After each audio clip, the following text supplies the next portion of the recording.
Olá, meus tchuns! Tudo bom com vocês? Então tá bom. Bem-vindos ao canal do Gordo Honesto. Eu sou o Gordo Honesto e esse aqui é o Papo Honesto. E no Papo Honesto de hoje, vamos falar sobre o aumento estapafúrdio que a Microsoft deu no serviço Game Pass do Xbox. Perderam a cabeça, perderam a noção e meteram o preço lá nas nuvens. Bom, mas antes de sair cuspindo fogo pelas ventas e reclamar de tudo e de todos, eu peço que você deixa o like mesmo, porque o like ajuda. Comentáriozinho maroto, sempre é bacana conversar, trocar ideia. Se inscreve no canal, ativa o sininho para você não perder notificações de novos vídeos. E nos siga lá no Instagram, @ogordohonesto. Tá bom? Então vamos chamar esse vídeo aqui.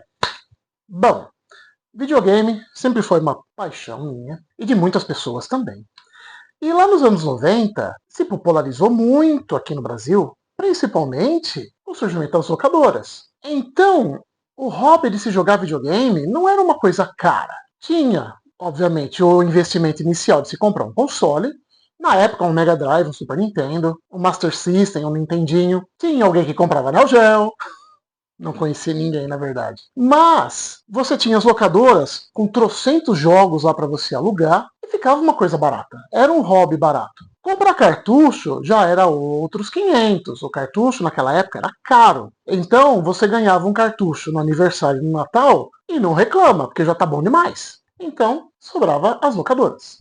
O tempo passou, os videogames modernizaram, mudou as mídias, saiu o cartucho caro que era, né, plástico, placa, e entrou a mídia, o CD. E aí foi uma prostituição, porque era muito mais barato você fazer pirataria de CD. Os consoles continuaram a usar os disquinhos para fazer os seus jogos, do CD pulou para o DVD, do DVD pulou para o Blu-ray, mas de certa forma a pirataria ainda era simples de se fazer. Na época do PlayStation 2, com o DVD, a pirataria comeu solto.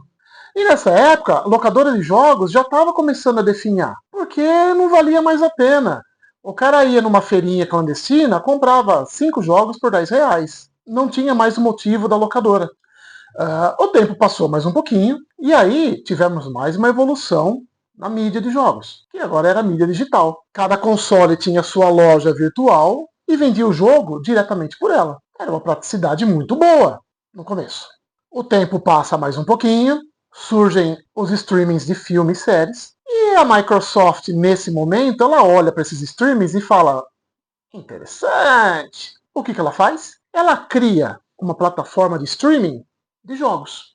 Muito bacana isso. E ela dá o nome de Game Pass. O que é o Game Pass? É simplesmente uma plataforma para atender o Xbox, onde você tem um catálogo de jogos e o assinante do serviço simplesmente vai lá, escolhe um jogo, vou jogar isso aqui, baixa, joga e apaga.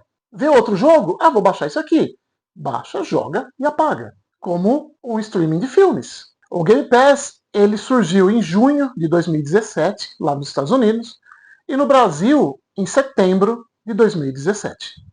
No Brasil, o serviço começou custando R$30 por mês. Se for comparado aos Netflix da vida, ele era um serviço mais caro, mas era de extrema vantagem, porque você tem um serviço com 400 jogos na época que falava que tinha, a R$30 por mês era um negócio muito barato. Quem tinha esse serviço estava aproveitando muito bem, porque nada, você pagava R$30 para ter um catálogo de 400 jogos, em uma época que o jogo custava R$200.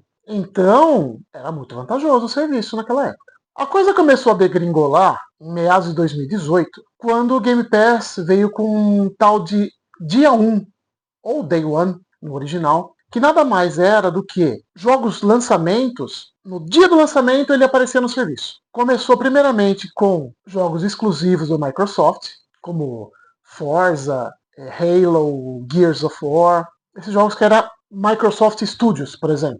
Lançava o jogo, dia 1, estava lá no sistema do Game Pass. Por um lado, isso era muito legal para quem assinava o serviço, porque você tinha um jogo lançamento e AAA já no primeiro dia. Mas, por outro lado, começou a azedar os estúdios que tinham esse contrato com a Microsoft, porque eles perdiam aquela grana inicial de lançamento de jogo, que é onde você tira o bruto do que você gastou para a produção do jogo. Então era uma faca de dois gumes. Você agradava os usuários, mas você prejudicava a produtora do jogo.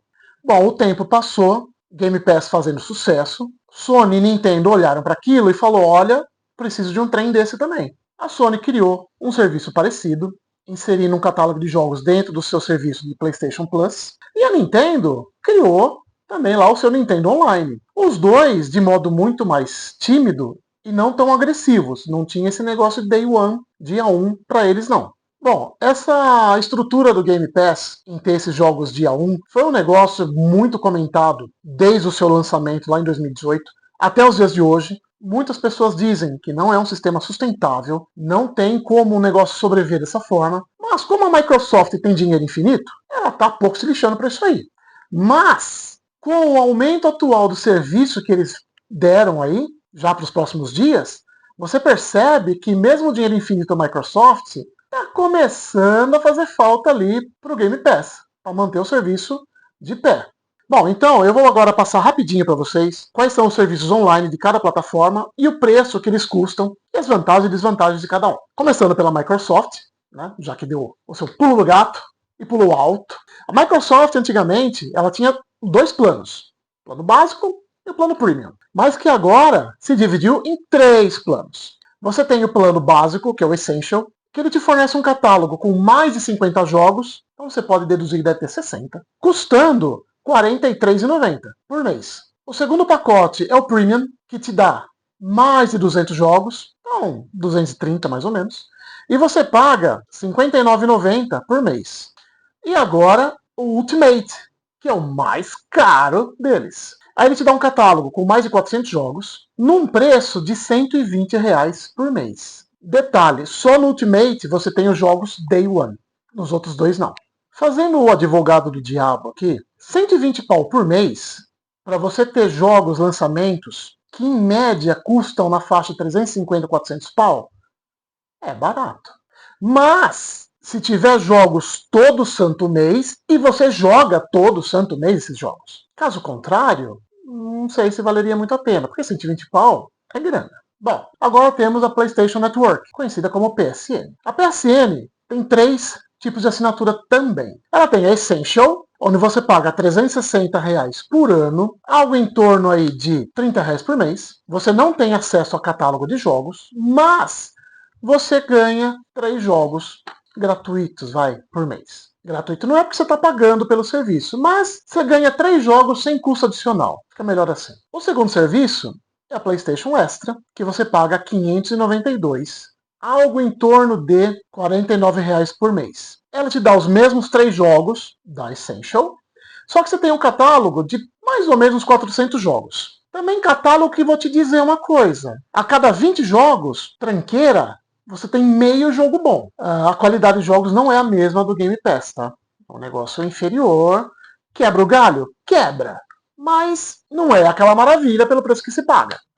E aí, o serviço mais caro é o Deluxe, que você paga R$ 692 por ano, que dá algo em torno aí de 58 pau. É a mesma coisa do Extra, catálogo de jogos ruins, 3 jogos por mês, mais jogos de PlayStation 1 e PlayStation 2 para download. Sinceramente, eu não acho justificável o valor que você paga para você ter esses joguinhos ruins que nem o cão aí. Não que o jogo é ruim, tá? Tem jogo bom, mas, pô, você vai jogar jogo de Play 1 no PlayStation 5, cara, é até uma sacanagem, né?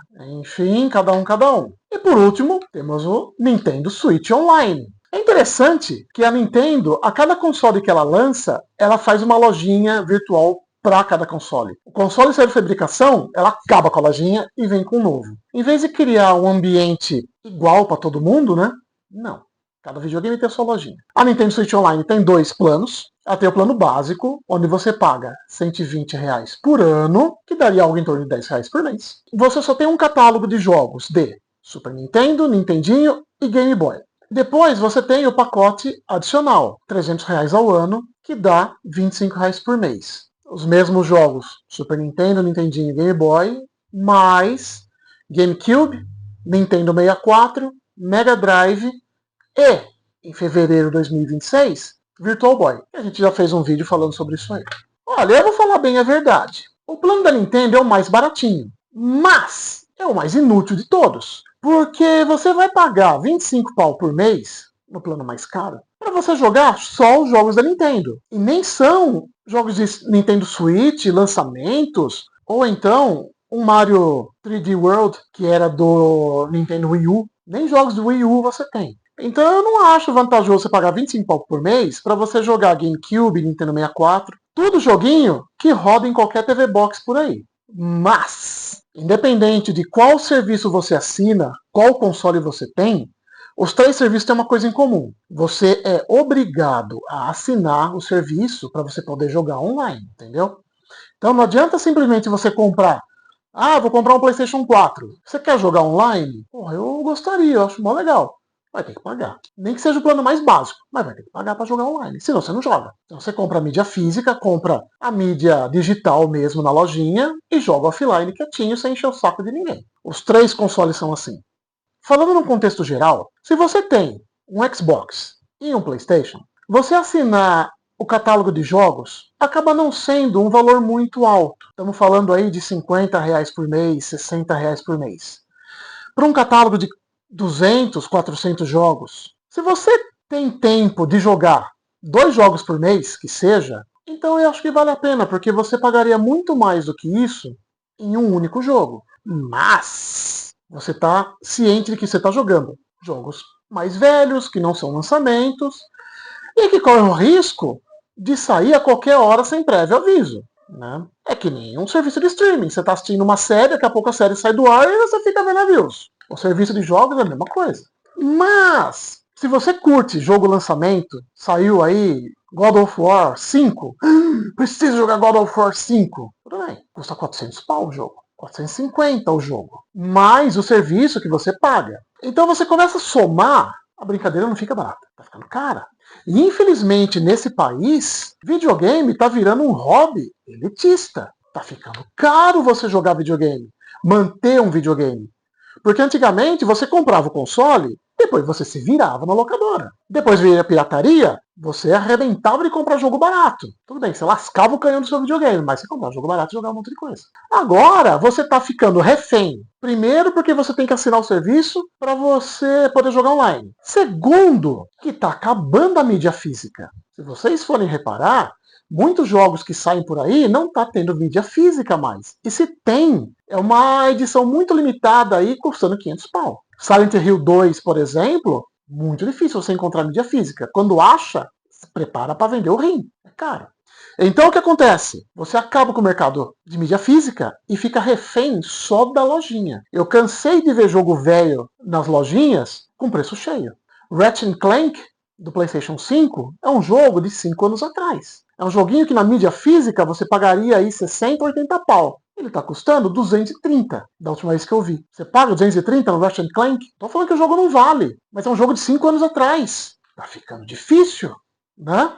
E como eu falei agora, assinar um serviço é uma mensalidade. Todo mês está caindo aquele dinheiro. Então você pode somar conta de luz, conta da internet, streaming, conta do videogame também. Não está ficando barato. E a coisa vai piorar cada vez mais, né? Eu acho que do jeito que a coisa está indo, vai ter um boom da pirataria novamente. Ou então, o pessoal vai começar a parar de comprar videogame, porque não dá. Quando sair um PlayStation 6, o Xbox, seja lá que nome tiver, lá fora pode vender. Aqui no Brasil, não sei se vai vender tanto mais, porque tá ficando caro. Tá ficando muito caro. Mas é isso aí, meus tchuns. Esse foi um papinho honesto e triste da situação que estamos vivendo, né? Que nesse país aqui de meu Deus do céu, você não pode nem ter um hobby mais de videogame, porque tá muito caro. Os impostos em cima de um videogame, de um aparelho, em cima de um jogo, é um absurdo, é mais de 100%. Você importar um joguinho não tem mais cabimento, então não vai sobrar mais nada daqui a pouco pra gente. Vamos voltar a jogar dama na praça. É o que resta. Tá bom, meus tchuns? Então é isso aí. Espero que tenham gostado do vídeo. Então, um bom dia, boa tarde, boa noite. Valeu!